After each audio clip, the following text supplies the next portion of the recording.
ओम श्री राधा कृष्णाभ्याम नमः। ओम श्री सीतारामाभ्याम नमः। ओम श्री सीतारामाभ्याम नमः। ओम श्री राधा कृष्णाभ्याम नमः।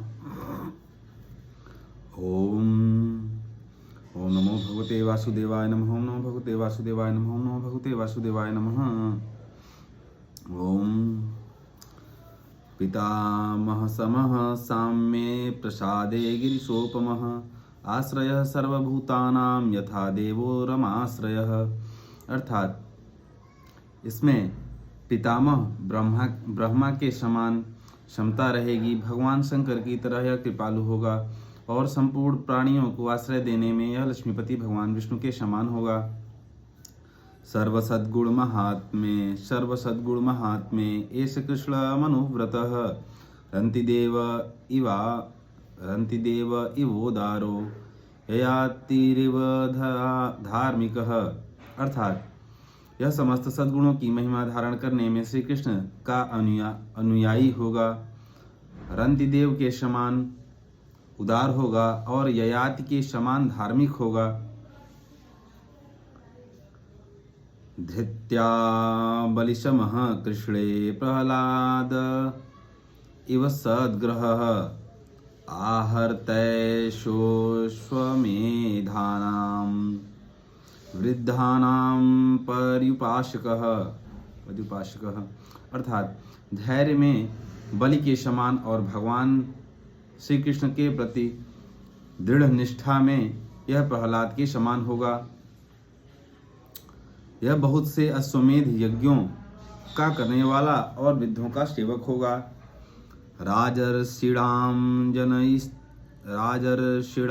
जनयिता शास्ता चोत्पथगामिनां निग्रहिता कलेरेश भुवो धर्मस्य कारणात्। इसके पुत्र राजर्षि होंगे। मर्यादा का उल्लंघन करने वालों को यह दंड देगा। यह पृथ्वी माता और धर्म की रक्षा के लिए कलयुग का भी दमन करेगा। तच्छकादात्मनो मृत्युं द्विजपुत्रोपसर्जितात् प्रपत्स्यत् उपसृत्य मुक्तसंगः पदम हरेः।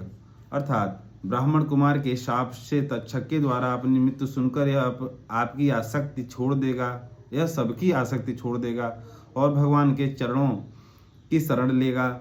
जिज्ञासितात्मयाथात्म्यो मुनेर्व्यास सुतादश हित्वेदं निपगंगायां यास्यत्यद्धा कुतो भयम्। अर्थात राजन, व्यास नंदन सुखदेव जी से यह आत्मा के यथार्थ स्वरूप का ज्ञान प्राप्त करेगा और अंत में गंगा तट पर अपने शरीर को त्याग कर निश्चय ही अभय पद प्राप्त करेगा।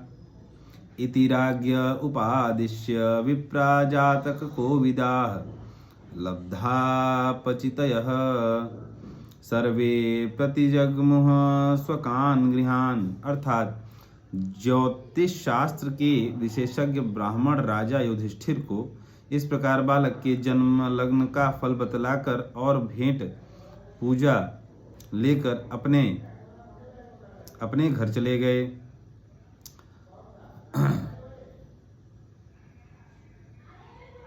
लब्धा पचितयः सर्वे प्रतिजग्मुः स्वकान् गृहान्। स एष लोके विख्यातः परिच्छिदिति यत् प्रभुः गर्भे दृष्टमनोध्यायन् परिच्छेद नरेश्वियः। अर्थात वही यह बालक संसार में परीक्षित के नाम से प्रसिद्ध हुआ, क्योंकि वह समर्थ बालक गर्भ में जिस पुरुष का दर्शन पा चुका था उसका स्मरण करता हुआ लोगों में उसी की परीक्षा करता रहता था कि देखें इनमें से कौन सा वह है। स राजपुत्रो ववृधे आशु शुक्ल इवोडुपः आपूर्यमाणः पितृभिः काष्ठाभिरिव सोन्वहम्। अर्थात जैसे शुक्ल पक्ष में दिन प्रतिदिन चंद्रमा अपनी कलाओं से पूर्ण होता हुआ बढ़ता है, वैसे ही वह राजकुमार भी अपने गुरुजनों के लालन पालन से क्रमशः अनुदिन बढ़ता हुआ शीघ्र ही सयाना हो गया। यच्छमाणो स्वमेधेन जातिद्रोह जिहाशया राजा लब्ध धनो दध्यावन्यत्र करदंडयोः।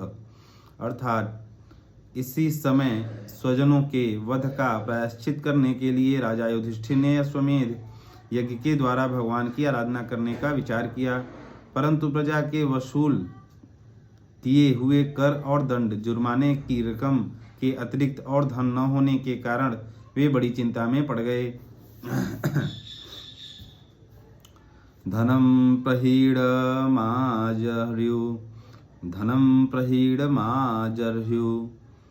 रुदीच्यां दिशि भूरिशः तेन संभृतसंभारो धर्मपुत्रो युधिष्ठिरः।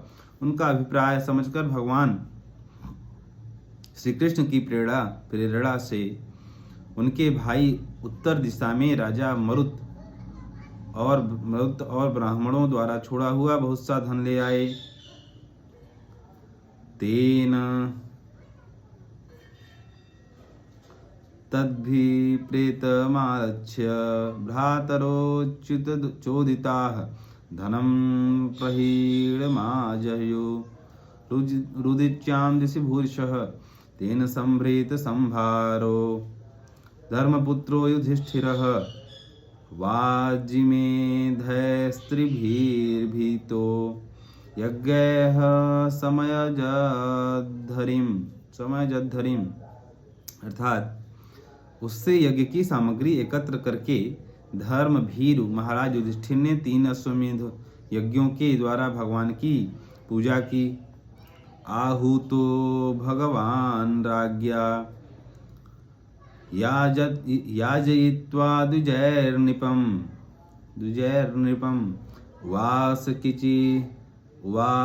कतिचिन्मासान् सुहृदां प्रियकाम्यया। अर्थात युधिष्ठिर के निमंत्रण से पधारे हुए भगवान ब्राह्मणों द्वारा उनका यज्ञ संपन्न कराकर अपने सुहृद पांडवों की प्रसन्नता के लिए कई महीनों तक वहीं रहे। ततो राज्ञाभ्यनुज्ञातः कृष्णया सह बन्धुभिः ययो द्वारवतीं ब्रह्मन् सार्जुनो यदुभिर्वृतः। अर्थात सौनक जी इसके बाद भाइयों सहित राजा युधिष्ठिर और द्रौपदी से अनुमति लेकर अर्जुन के साथ यदुवंशियों के से घिरे हुए भगवान श्री कृष्ण ने द्वारका के लिए प्रस्थान किया। इति श्रीमद्भागवते महापुराणे पारमहंस्यां संहितायां प्रथम स्कंधे नैमिषीयोपाख्याने परिच्छिद्यन्माद्युत्कर्षो नाम 12वाध्यायः। ओम श्री सीतारामाभ्यां नमः। ओम श्री राधा कृष्णाभ्यां नमः। जय श्री सीताराम, जय श्री राधा श्याम।